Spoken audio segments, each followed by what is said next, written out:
Millionaire wakes up from coma and discovers black cleaning lady has changed his life forever. The heart monitor maintained its constant rhythm, as it had done for the last 5 years. The cold light of the Massachusetts General Hospital in Boston seeped through the window of room 507, where Leonardo Blackwood remained motionless. His face, once marked by expressions of command and determination, now showed an artificial serenity, the product of the deep sleep that had held him prisoner since that fateful December night. The fingers of his right hand moved slightly, an almost imperceptible spasm. Nurse Ruby, who was carrying out her morning routine of checking his vital signs, didn't notice the subtle change. She continued writing down the data on her clipboard, as she had done every morning for 3 years, ever since she had taken over the care of that special patient. The second movement was more pronounced. Leonardo's eyes began to flutter under his closed eyelids, and his breathing, which had previously been rhythmic, showed signs of change.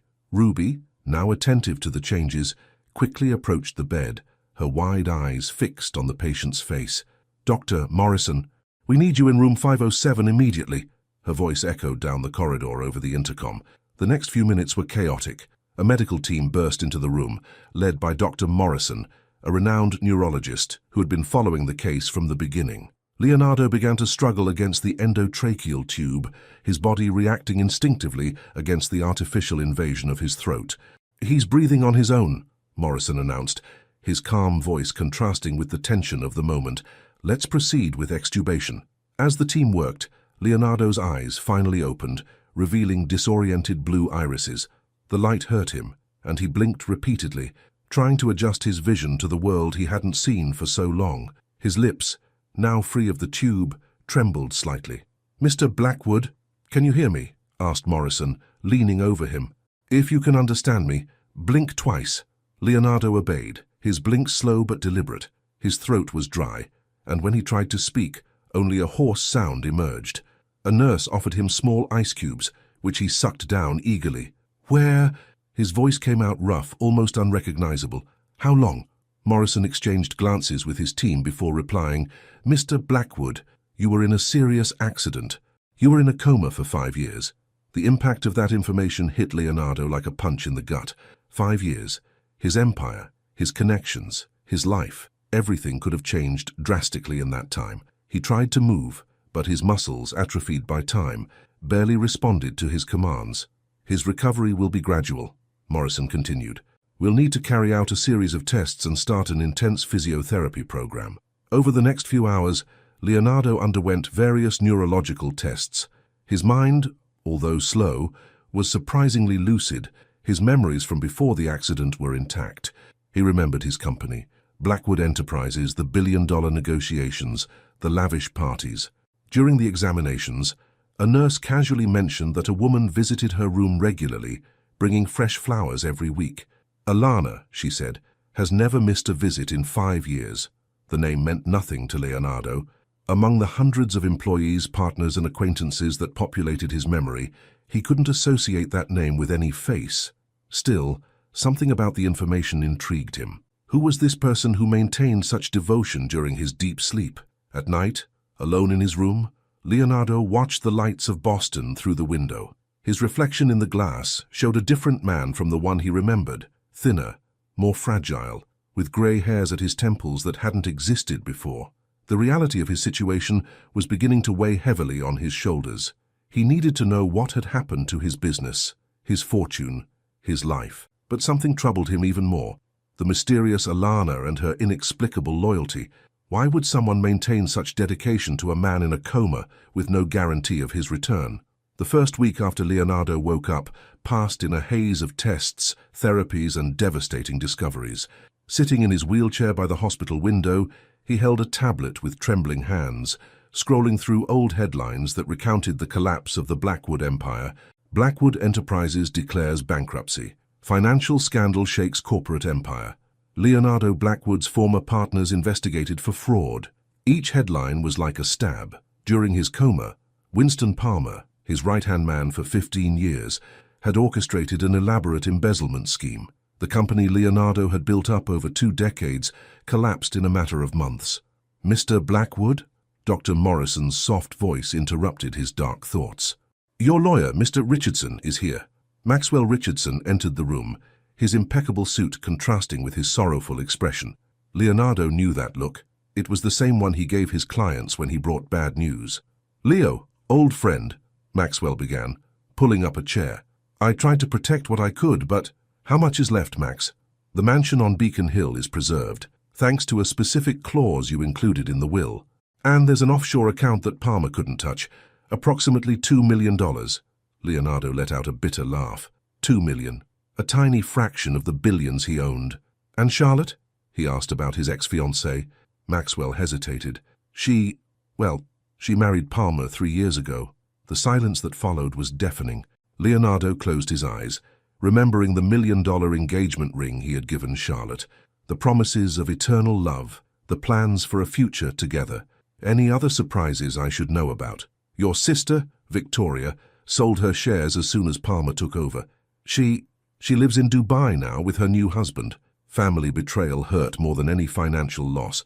Victoria, his only sister, for whom he will pay for medical school and all the luxuries she has always wanted, had abandoned him without hesitation. "And the mansion, who's been looking after it all this time?" "Oh, that's interesting," Maxwell enthused for the first time. "An employee, Alana Winters. She used her own salary to keep the property in order. She turned down offers from buyers, fought off attempts to break in, preserved every detail of the house as you left it." Leonardo frowned. "I don't remember her." "She was new, starting just 3 months before your accident. She worked in the administration of the house." A knock on the door interrupted the conversation. The physiotherapist, Claire, entered, pushing a walker. "Time for your session, Mr. Blackwood." The exercises were excruciating. Each step with the walker felt like a marathon, his muscles protesting the effort. Sweat dripped down his face as he forced himself across the corridor. "You're doing very well," Claire encouraged him. Most patients take longer to achieve this progress. But Leonardo barely listened. His mind was focused on Alana Winters, the mysterious guardian of his legacy. Why would someone who barely knew him show such loyalty? What motivation would she have to preserve the property of a man who might never wake up? At night, alone with his thoughts, Leonardo examined a photo of the mansion on his tablet. The 3-story Victorian property was still as majestic as ever, the gardens impeccably maintained, 5 years of constant care, while those he considered family abandoned him without remorse. Mr. Blackwood, Ruby, the night nurse, entered with his medication. "I've brought something that might interest you." She placed a small photo album on his desk. "Alana used to leave these here. They're records of the changing seasons in the garden of the mansion. She took pictures so that you wouldn't miss anything." Leonardo opened the album with trembling hands. Each page revealed meticulously dated images. Roses blooming in spring, golden leaves in fall, snow covering the statues in winter. 5 years of silent dedication, lovingly documented by someone he wouldn't even recognize. A handwritten note fell from between the pages. "So that you don't miss a single moment of beauty. I'll be here when you wake up, Alana." For the first time since waking up, Leonardo felt something other than anger and bitterness, a growing curiosity about this woman who, in the midst of so many betrayals, had chosen to remain faithful to a sleeping man and his lost dreams. After 6 weeks of intensive rehabilitation, Leonardo was finally released from hospital. The black Mercedes waiting for him in the driveway was not his old armored vehicle, but a more modest model, rented by Maxwell for the occasion. The lawyer had insisted on accompanying him personally on his return to the mansion. "Alana doesn't know you're coming back today," Maxwell commented, as the driver navigated the elegant streets of Beacon Hill. "She comes 3 times a week to look after the house. Today is one of those days." Leonardo adjusted his cane between his knees, observing the changes in the neighborhood through the window. New businesses had sprung up, others had disappeared. 5 years was enough time to transform even a traditional Boston neighborhood. The car turned the corner onto Chestnut Street, and the Blackwood mansion loomed imposingly before them. Leonardo felt a lump in his throat. The estate looked exactly as it did in his memories. The wrought iron gates gleamed in the autumn sun, the vines on the facade were perfectly pruned, and the Victorian windows sparkled, spotlessly clean. "Unbelievable," he muttered, noticing that even the old blue hydrangeas, his favorites, were still blooming in the front flower beds.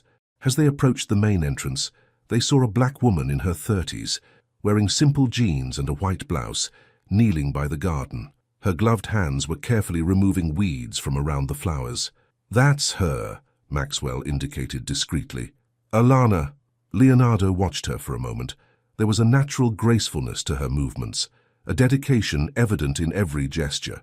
Her curly hair was tied up in an elaborate bun, and even from a distance, he could see the concentration on her face as she worked. The car's engine alerted Alana to his presence. She looked up and for a moment remained motionless, as if she couldn't believe her eyes. Then she slowly removed her gardening gloves and stood up, wiping the dirt from her knees. Leonardo opened the car door before the driver could help him. Leaning on his cane, he emerged from the vehicle with all the dignity he could muster. His eyes met those of Alana, who remained still, her hands now intertwined in front of her body. "Mr. Blackwood," she said softly, her melodious voice carrying a slight southern accent. "Welcome back." There was something in her way of speaking, a mixture of respect and familiarity that disconcerted him, as if she knew him intimately, even if he didn't recognize her. "Miss Winters," he replied formally, noticing how she shivered slightly when she heard his surname. "Apparently, I have a lot to thank you for." A shy smile appeared on her lips. "There's no need for thanks. I just did my job." "Your job ended when I fell into a coma," Leonardo countered, taking a step towards her. "However, you stayed." Alana looked away, focusing on the hydrangeas. "Some things are too important to be abandoned, Mr. Blackwood." Maxwell sniffed discreetly. "I'll let you two talk. Leo, I'll call you later to check on you." After the lawyer left, an uncomfortable silence hung between them. Alana was the first to break it. "Allow me to show you around. I've kept everything as you left it, but you might want to make some changes now." As they walked slowly towards the entrance, Leonardo noticed how she naturally adjusted her pace to his, without making a fuss about her current physical limitations. Inside the mansion, the familiar scent of cedar and lemon enveloped him. The antique furniture gleamed under the light coming through the tall windows, not a speck of dust visible on the surfaces. "Your office is exactly as it was," Alana commented, leading him down the corridor. "I've preserved all the documents and organized the important correspondence by date." In the office, Leonardo observed, astonished, the impeccable bookshelves, the old leather armchair kept in perfect condition, his favorite fountain pen still positioned precisely on the mahogany desk. "Why?" he asked abruptly, turning to face her. "Why devote yourself so much to preserving the things of a man who might never wake up?" Alana held his gaze, and for the first time, Leonardo noticed the depth of her brown eyes. "Because I believed you would come back," she replied simply, "and because everyone deserves a home to return to." There was more to that answer than her words revealed, an untold story that Leonardo suddenly felt the need to uncover. But before he could question further, Alana headed for the door. "I'll prepare some tea. You still prefer Earl Grey with a slice of lemon, don't you?" Leonardo nodded, surprised that she knew this detail about him. He watched her leave, her graceful silhouette disappearing down the corridor, leaving him alone with the strange feeling that, for the first time since he had woken up, he was truly at home. The following days brought a peculiar routine to the Blackwood mansion. Leonardo discovered that Alana had established a rhythm of her own in the house during his absence, a silent dance of care and maintenance that now had to adapt to his presence. On that particular morning, he watched her from his bedroom window as she pruned the rose bushes.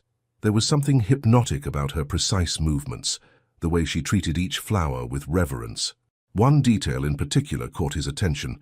She was talking to the plants, her lips moving in words he couldn't hear. "Mr. Blackwood," the voice of Claire, his home physiotherapist, interrupted his contemplation. "Are you ready for your exercises?" During the physiotherapy session in the makeshift gym, Leonardo couldn't stop thinking about the discoveries he had made over the last few days. Every drawer opened, every cupboard inspected revealed more about Alana's meticulous dedication. He had found receipts for repairs, detailed notes on house maintenance, and even a diary in which she recorded weather changes that could affect the garden. "You're distracted today," observed Claire, helping him with his strengthening exercises. "Is something bothering you?" "Just trying to understand a mystery," he replied vaguely. After the session, Leonardo decided to investigate further. Taking advantage of the fact that Alana had gone out shopping, he went to the small office she used, adjacent to the kitchen. The room was modest, with a simple desk and methodically organized shelves. In one of the drawers, he found something unexpected, a folder marked with his name, containing newspaper clippings. They weren't headlines about his accident or the company's bankruptcy, but older articles, from when he was still building his empire. One in particular caught his eye, an article about a housing project his company had developed in a poor neighborhood in Augusta, Georgia. "Are you looking for something specific?" Alana's voice startled him. She was standing in the doorway, shopping bag still in her hands, her face a mask of calm that couldn't completely hide her apprehension. "Forgive the intrusion," he said, lifting his briefcase, "but I need to understand. Are you from Augusta?" Alana put the bags on a chair and closed the door behind her. Her countenance changed, as if an important decision had been made. "The Blackwood Gardens housing estate," she began, her voice soft but firm. "My mother was one of the first residents. She was a cleaner, raising 3 children on her own. That project changed our lives." Leonardo remembered the venture, one of the first of his career, when he still believed that business could have a purpose beyond profit. "Is that why you stayed? Out of gratitude?" "At first, yes," Alana admitted, sitting back in her chair. "When I found out I was hired to work at the Blackwood mansion, it seemed like fate. But then I met the real Leonardo Blackwood, not the billionaire in the magazines, but the man who left thank you notes for the cleaning staff, who kept photos of every housing project in his office, who cried when he read letters from families thanking him for giving them a home." Leonardo felt his throat tighten. These were memories that he himself had buried, sacrificed on the altar of corporate success. "How did you—" "The security cameras," she explained. "Part of my job was to monitor the recordings. I've seen a lot more than you realize." A heavy silence filled the room. Leonardo looked again at the folder in his hands, realizing that each clipping told a different story from the one the world knew. Not the headlines about millionaire acquisitions, but reports about social impact, community change, lives transformed. "When everyone started abandoning him," Alana continued, her voice breaking, "I knew I couldn't do the same, not with the man who saved my family without even knowing it. But you sacrificed 5 years of your life." "It wasn't a sacrifice," she interrupted, standing up. "It was a choice. Every day I chose to stay, because I believed that the man I saw on those tapes, the man who built homes for people like my mother, deserved to have someone in his corner." Leonardo felt something warm run down his face and realized, surprised, that they were tears. He hadn't cried since he woke up from his coma, not even when he found out about Charlotte and Victoria's betrayals. "I lost myself somewhere along the way," he admitted, more to himself than to her. "I forgot who I was." Alana approached, gently taking the folder from his hands. "Maybe," she said softly, "but now you have a second chance to find yourself." At that moment, looking at the woman who had kept not only his home, but also the memory of his best self, Leonardo felt something awaken in his chest, a long-forgotten emotion, a mixture of gratitude and something deeper that he still didn't dare to name. The discovery of Alana's motivations created a new dynamic in the Blackwood mansion. Leonardo began to observe her with new eyes, noticing details he had previously ignored, the way she hummed jazz while organizing documents, her habit of leaving a cup of tea next to him during her long hours of physiotherapy, the discreet smile she offered when their gazes met. One particularly cold October afternoon, while he was going through old folders in his office, the doorbell rang. Leonardo heard Alana's familiar voice greeting someone, followed by another voice that made his blood run cold. "Where is he, darling?" "I heard Leo was back." "Charlotte." Leaning on his cane, Leonardo slowly stood up. Through the ajar door, he could hear the conversation in the entrance hall. "You haven't been announced, Mrs. Palmer?" Alana's voice sounded firm but polite. "Mr. Blackwood is not receiving visitors without prior arrangement." "Don't be ridiculous," Charlotte laughed, that musical laugh that used to enchant him. "I'm practically family.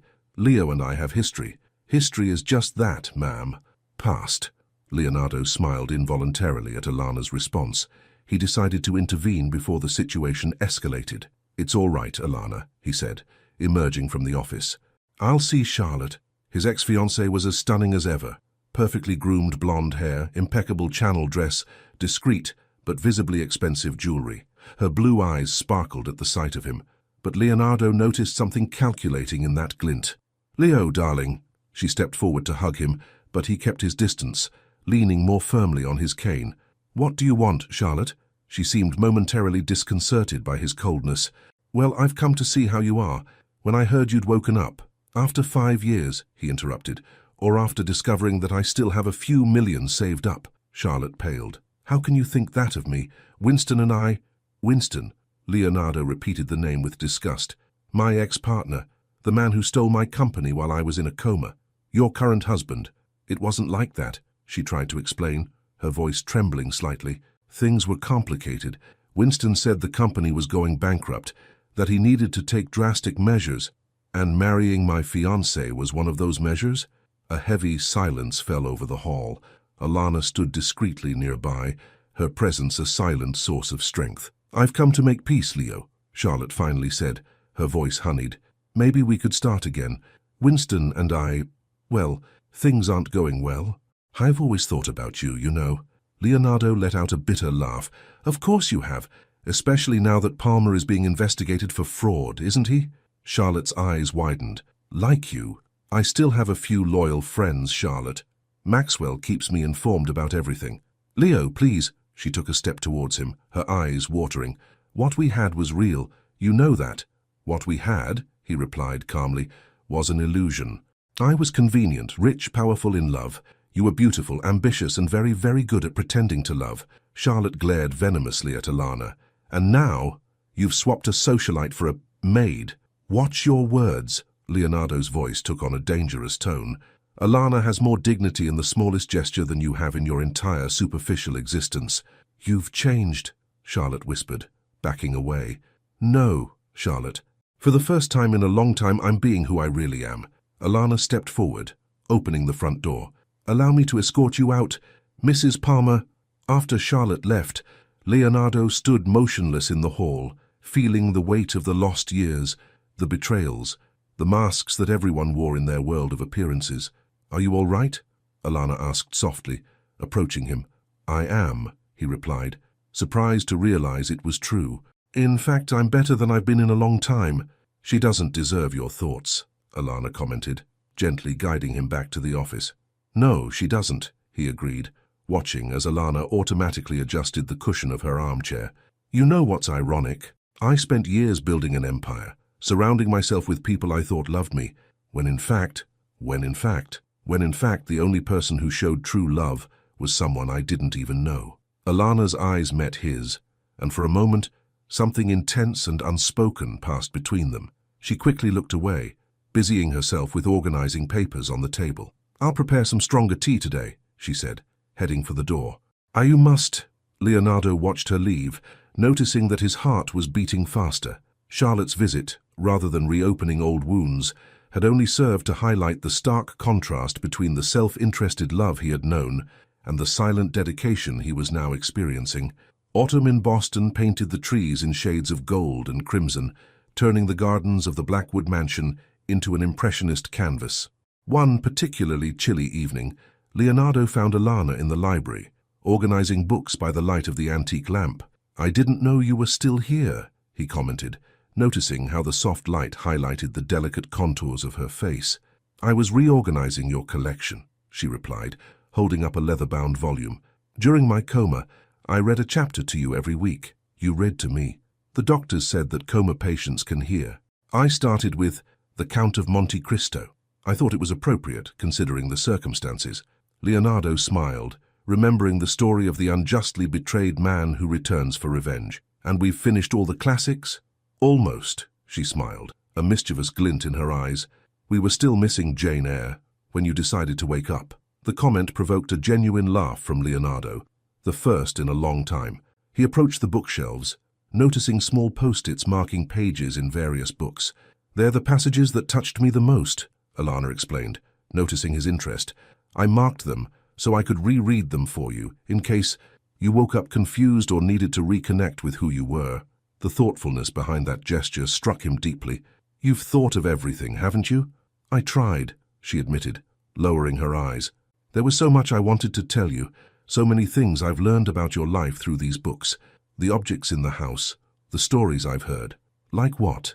Alana hesitated, biting her lower lip slightly. Like the fact that you keep a collection of thank you letters from families you've helped hidden behind the account books, or that you have an album with photos of every house you've built for needy families.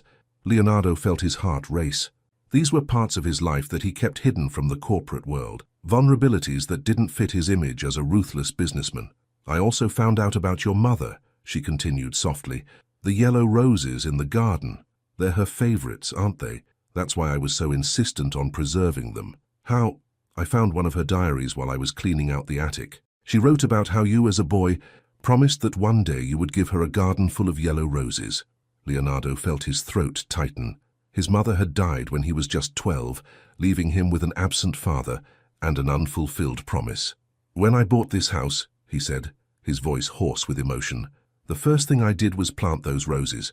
No one ever knew why. I know, Alana replied simply, and in those 2 words there was such a deep understanding that Leonardo felt his eyes burn.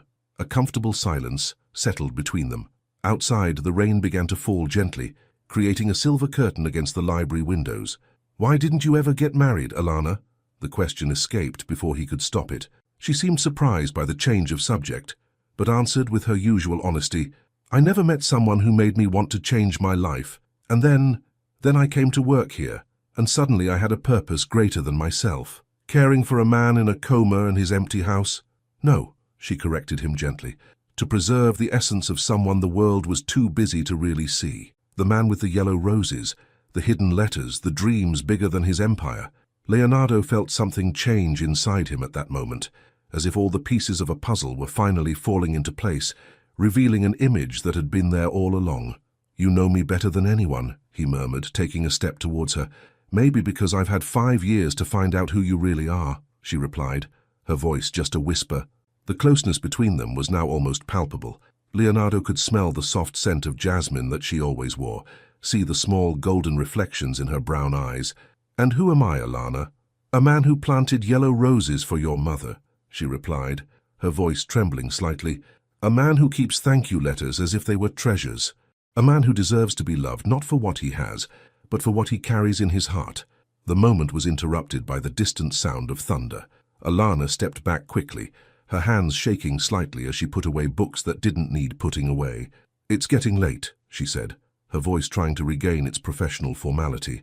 You should rest, Mr. Blackwood. Leonardo, he corrected softly.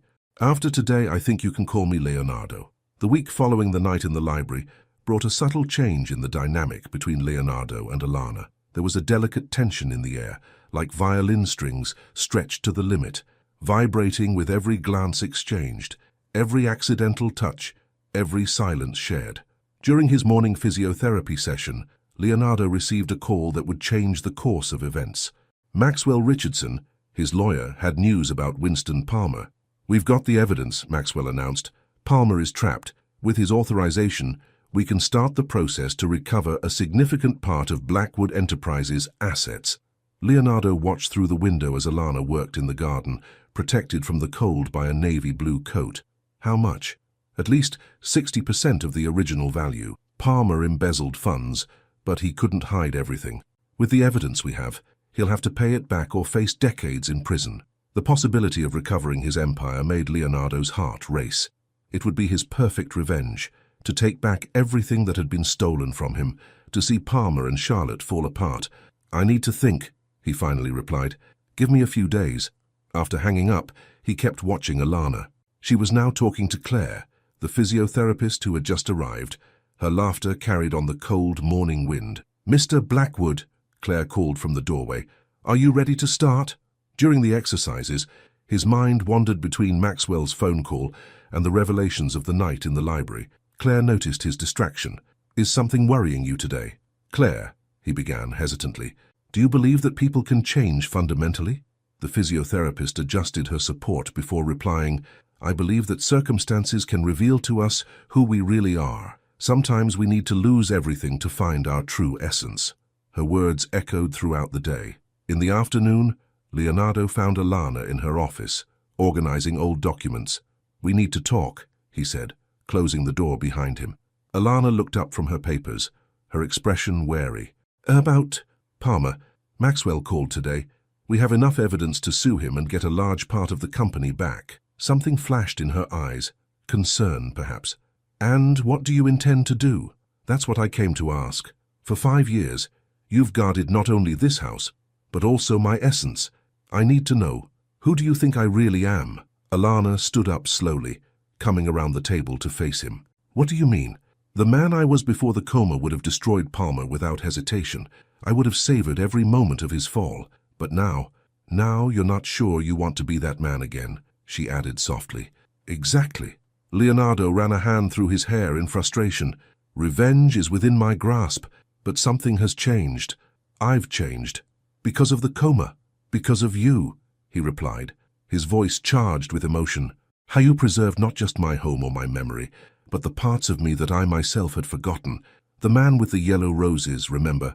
Alana took a step towards him, her eyes shining with restrained tears. Leonardo, for 5 years, you read to me, tended my garden, protected my most precious memories, not for money or power, but because you saw something in me that even I couldn't see anymore. I saw your heart, she whispered, in the small details, in the choices he made, in the lives he transformed. I saw a man who deserved a second chance, not to reclaim his empire, but to rediscover his humanity. Leonardo felt his heart race. The closeness between them was electrifying, full of unspoken words and repressed feelings. What if I choose not to prosecute Palmer?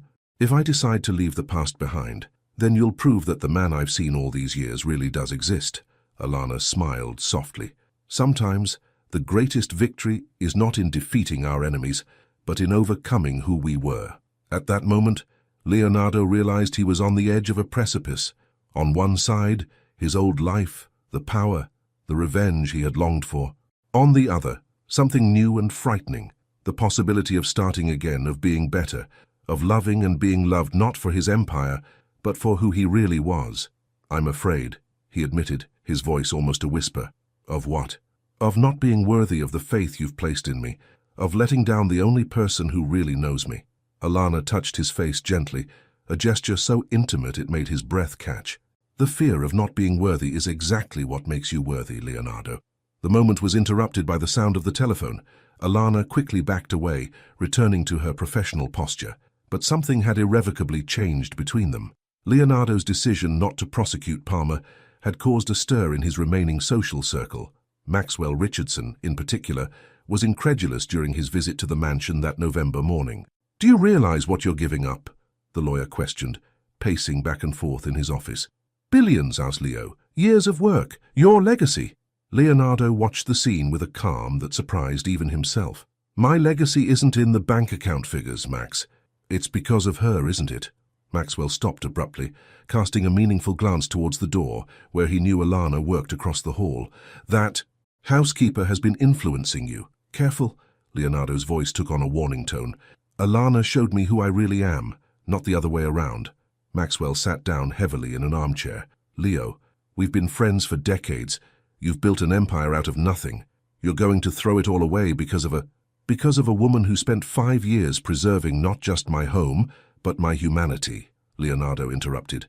Yes, Max, that's exactly what I'm doing. The lawyer studied his client for a long moment. You're in love with her.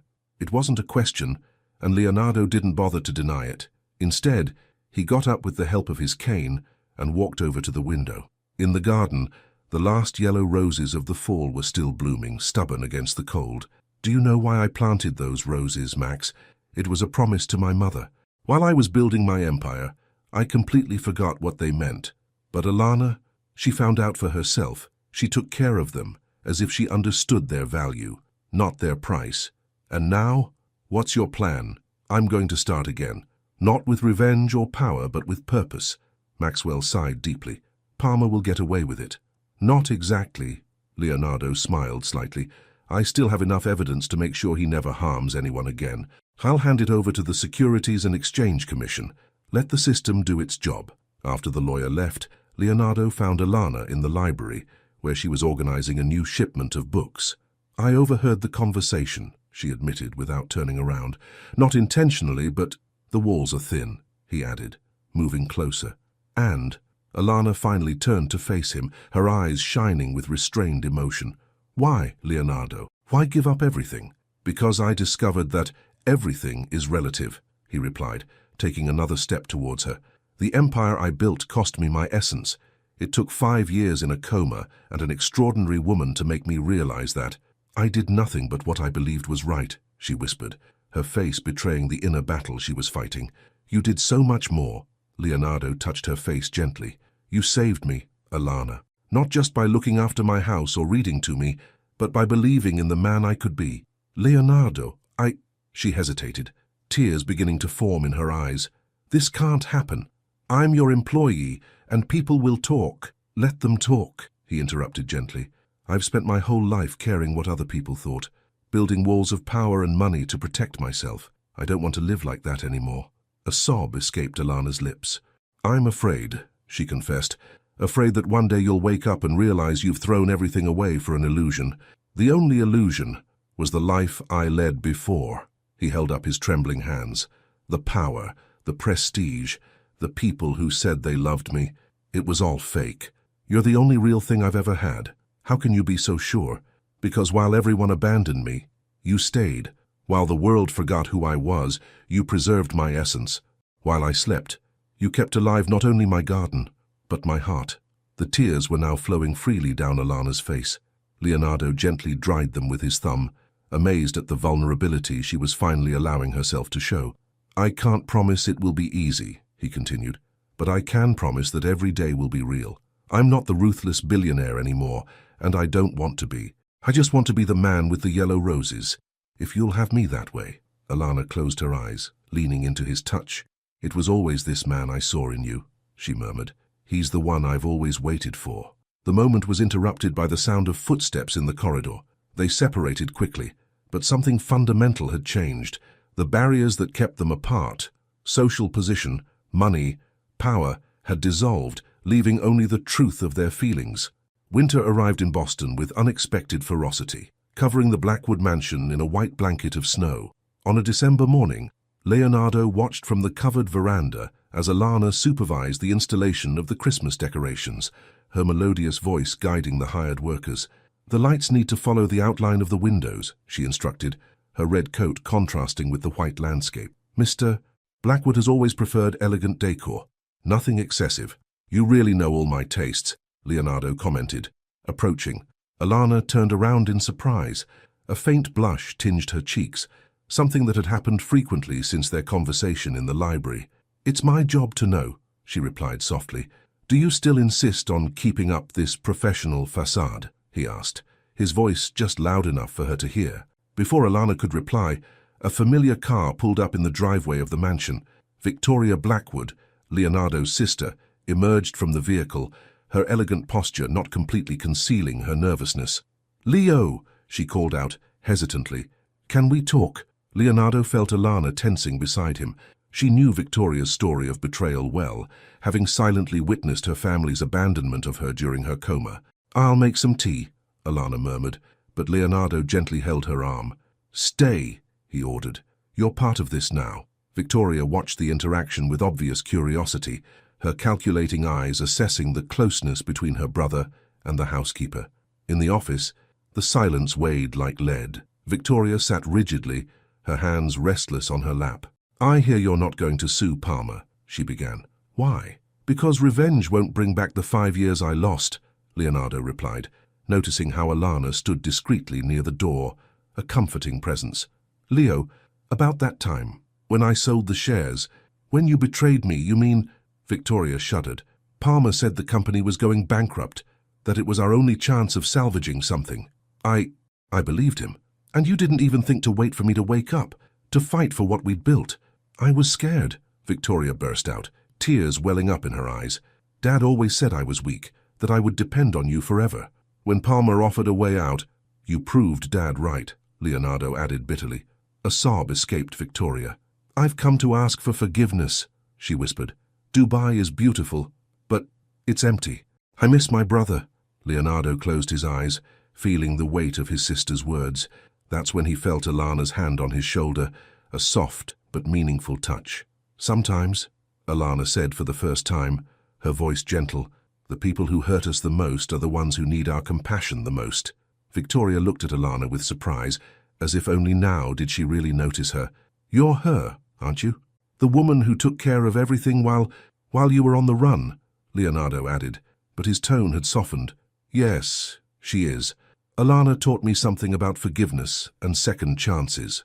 "I've noticed that you've changed," Victoria commented, studying her brother. "There's something different about you." "I lost an empire," Leonardo replied, reaching for Alana's hand that still rested on his shoulder, "but I found something more valuable." The gesture didn't go unnoticed by Victoria, whose eyes widened in understanding. "We're finding out," Leonardo interrupted softly, "and you, Victoria, are discovering that family goes beyond shares and fortunes." Victoria wiped away her tears, a shaky smile appearing on her lips. "I think we're all learning hard lessons. Christmas is coming," Alana commented, her casual tone carrying significant weight. "The mansion always seems livelier during the holidays." Leonardo understood the implicit suggestion. "Maybe," he said, looking at his sister, "it's time to rebuild some ties." "Would you take me back?" Victoria asked, her voice small. "After everything. I'm no longer the same man you betrayed, Victoria. That man would have closed his doors forever, but I've learned that sometimes the doors we keep open are the ones that heal us the most." Alana gave her shoulder a gentle squeeze, a silent gesture of approval. Victoria watched the interaction, something softening in her expression. "You really have changed," she murmured, "and I guess I should thank you for that," she added, glancing at Alana. "No," Alana replied gently. "Thank your brother for choosing to be a better person." When Victoria left, promising to return for Christmas, Leonardo and Alana remained in the office, watching the snow fall through the window. "You're transforming my life in ways I never imagined," he murmured, pulling her close. "No," she smiled, resting her head on his shoulder. "You're just allowing your true self to shine through." Christmas was approaching, and the Blackwood mansion was coming alive with preparations for the family dinner. Leonardo watched in amazement as Alana transformed each room with subtle touches of decoration, maintaining the elegance that had always characterized the house, but adding a warmth that had long been absent. One particularly cold afternoon, while supervising the assembly of the Christmas tree in the main hall, Leonardo received an unexpected visitor. Maxwell arrived agitated, carrying a thick briefcase. "We need to talk," the lawyer announced, his countenance serious. "In private." In the office, Maxwell spread out documents on the table. "I've been looking into Alana's past," he began, ignoring Leonardo's expression of displeasure. "There's something you need to know." "I don't want to know anything that she hasn't chosen to tell me herself," Leonardo interrupted firmly. "That's different," Maxwell insisted. "Remember the housing project in Augusta? The one you mentioned that meant so much to her?" Leonardo nodded, an uneasy feeling growing in his chest. "Her mother, Regina Winters, wasn't just any resident," Maxwell continued, pulling out an old document. "She was the community leader who fought for the project. She was the one who first brought your company closer to the community." "What?" "There's more." Maxwell passed over another document. "Regina passed away 6 years ago, just before Alana came to work here. But before that, she wrote several letters to you, thanking you not only for the houses, but for saving her community." Leonardo picked up the letters with trembling hands. Regina Winters. Elegant handwriting told a story of gratitude and hope. In her last letter, written from the hospital, she asked Leonardo to take care of her daughter Alana, although the letter had never been sent. "Why didn't she ever tell me?" Leonardo murmured. "Maybe for the same reason you kept the thank you letters hidden away," Maxwell replied softly. "Some truths are too precious to be shared lightly." At that moment, a soft knock on the door interrupted the conversation. Alana entered, carrying a tray of tea, but stopped abruptly at the sight of the scattered documents. "Ah," she said, her face paling as she recognized her mother's handwriting. "I see you've finally figured it out." "Why didn't you tell me?" Leonardo asked gently. Maxwell discreetly withdrew, leaving them alone. Alana placed the tray on a side table, her hands shaking slightly. "How could I?" she replied, her voice breaking. "At first, when I came to work here, I was angry. Angry because my mother died, believing that you were different from the other rich businessmen. Then I started working here and discovered that she was right," Alana continued, silent tears streaming down her face. "I saw the letters you kept, the secret social projects, the man behind the empire. When the accident happened, I couldn't leave you." Leonardo stood up, approaching her. "Your mother wrote to me asking me to look after you, and in the end, it was me who looked after you." She smiled through her tears. "Mom always said that the universe has a peculiar sense of humor. Why did you keep hiding it after I woke up? Because I wanted you to see me for who I am, not as Regina Winters' daughter," she replied. "And why? Because I was afraid you'd think my feelings were just gratitude or obligation. Leonardo touched her face gently, drying her tears. Are they? No, she whispered. What I feel for you goes beyond any debt or gratitude.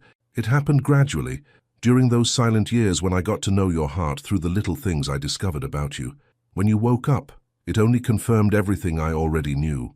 And what did you know? That behind the ruthless billionaire there was a man who treasured letters of thanks, a man who planted yellow roses for a promise, a man who deserved to be loved not for the empire he built, but for the heart he hid. Leonardo pulled her into his arms, feeling how perfectly she fit against his chest. Your mother was right about me, he murmured against her hair, but not in the way she imagined. It wasn't me who looked after you, it was you who saved me. Maybe, Alana replied softly. We saved each other. Outside, the snow was starting to fall again, covering Boston in its white blanket. Inside the office of the Blackwood mansion, two souls were finally finding their full truth, united by bonds stronger than gratitude, deeper than duty, truer than any empire ever built. The Blackwood mansion shone under the Christmas lights on the night of December 24th. The snow was falling softly outside, creating a picture postcard scene, while inside the house the preparations for the family dinner were entering their final phase. Leonardo was adjusting his tie in front of the mirror when he heard a soft knock on his bedroom door. Alana entered, wearing a dark green dress that made her look even more elegant than usual. Victoria just called, she informed him. She's on her way to the airport. You look beautiful, he replied, momentarily forgetting any other worries. A delicate blush tinged Alana's cheeks. Leonardo, we need to talk about tonight. Your sister, the guests.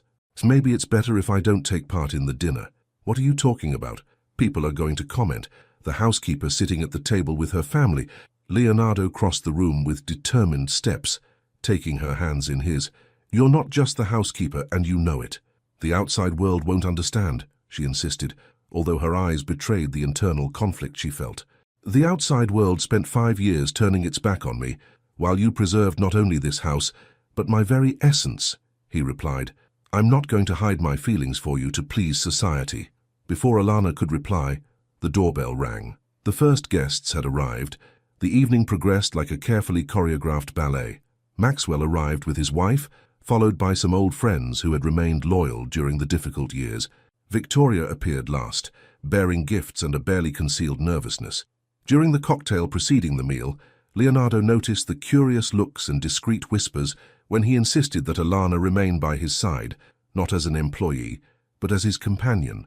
Victoria, surprisingly, was the first to show open support, pulling Alana into a conversation about Christmas preparations.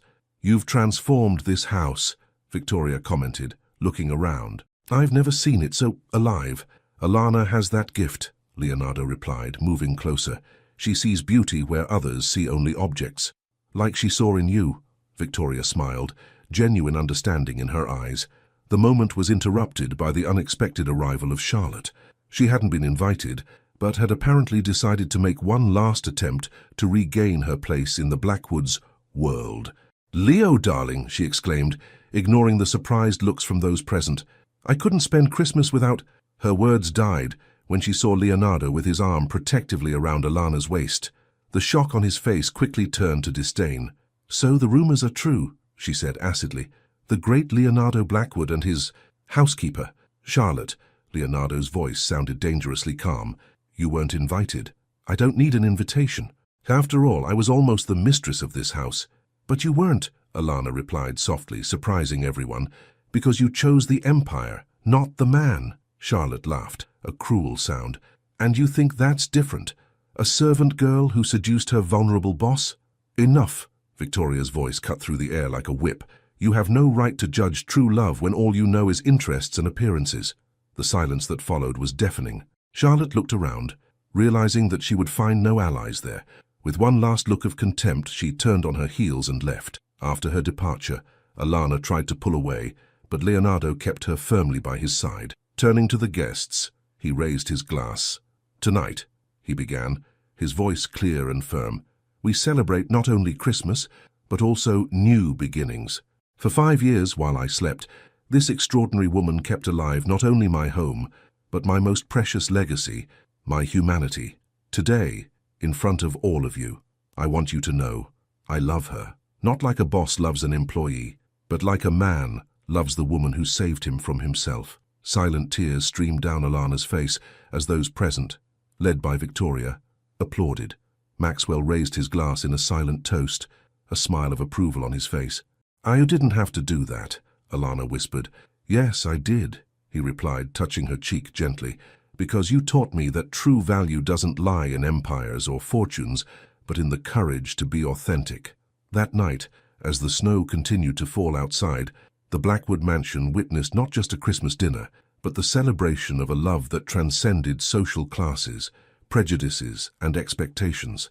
A love born in the silence of 5 years of dedication, now blossoming under the lights of a Christmas that marked not an end, but a glorious new beginning. The morning of January 1st arrived with blinding clarity, the snow in the garden reflecting the winter sun like 1,000 diamonds. Leonardo woke up early, as had become his habit since leaving the hospital, and found Alana in her favorite place, the greenhouse attached to the mansion, where she kept some of the most delicate plants alive during the harsh Boston winter. "I knew I'd find you here," he said softly, watching as she tended to a small yellow rosebud. "It's an experiment," she explained, without turning around. "I'm trying to make the roses bloom out of season. For your mother." Leonardo felt his heart expand at this simple gesture, further proof of how deeply she understood him. He moved closer, placing a small velvet box on the work table. Alana finally turned around, her eyes widening as she recognized the object. "Leonardo, before you say anything," he interrupted her gently, "I want you to know that I've thought a lot about this, about us, about what people will say. And I've decided that I've spent enough time caring about other people's opinions. 5 years in a coma taught me that life is too precious to be lived by other people's standards." Alana looked at the box, her hands shaking slightly. "People will say it's too soon. The same people who abandoned me when I lost everything, who judged you for your loyalty. I don't care about them anymore." With delicate fingers, he opened the box, revealing not an ostentatious ring like the one he had given Charlotte years ago, but a delicate piece with a single yellow rose in gold, small diamonds forming dewdrops on its petals. "It's beautiful," Alana whispered, tears shining in her eyes. "It was made especially for you," Leonardo explained. "Every detail has been thought out to represent our history. The yellow rose you preserved, the tears we shed, the beauty that is born even in the harshest winters. Leonardo, Let me finish," he asked softly. "When I woke up from my coma, I thought I had lost everything, my empire, my family, my purpose. But you showed me that sometimes we need to lose everything to find what really matters." Taking her hands between his, Leonardo continued, "You met me at my most vulnerable. You looked after me when I couldn't give back. You loved the man I was before I even remembered him. I'm not asking you to be my wife because I need someone to run this house. You already do that better than anyone ever has. I'm asking because I want to spend the rest of my life trying to be worthy of the love you offered me when I had nothing to give in return." Tears were running freely down Alana's face now. "You always had something to offer," she replied in a broken voice. "Your heart, the same heart that planted yellow roses for a promise, that kept thank you letters as treasures, that never stopped caring even when the world said you should. So, is that a yes?" In response, Alana moved closer, touching his face with infinite tenderness. "It's a yes to all the mornings I woke up determined to keep your roses alive, for all the nights I read to you, hoping my voice would reach your dreams, for all the times I chose to believe in the man I saw through the pages of the books you kept, the photos you hid, the memories you preserved." Leonardo slid the ring onto his finger, noticing how the jewel seemed to have been made to be there. Outside, the January sun bathed the snow-covered garden, creating a spectacle of light and shade. Inside the greenhouse, protected from the cold, a small yellow rosebud was beginning to bloom out of season, as if celebrating the moment. "Do you know what else I learned during the coma?" Leonardo murmured, pulling her into his arms. "What?" "That sometimes we need to sleep for a long time to finally wake up to true love." The kiss that followed was as soft as the snow falling outside, as deep as the roots of the roses that Alana cared for so lovingly, and as promising as the dawn of a new year that marked not just the beginning of a marriage, but the continuation of a love story that began in the silence of a coma and blossomed in the dedication of a heart that never stopped believing. If you had to choose between recovering a financial empire or preserving a true love born in the most unlikely circumstances, which would you choose and why? Your participation in the channel is very important. Leave your opinion in the comments. Thank you so much for watching until the end. If you enjoyed this story, don't forget to subscribe to the channel, leave a like, and comment your thoughts. Your participation is very important to us. See you next time.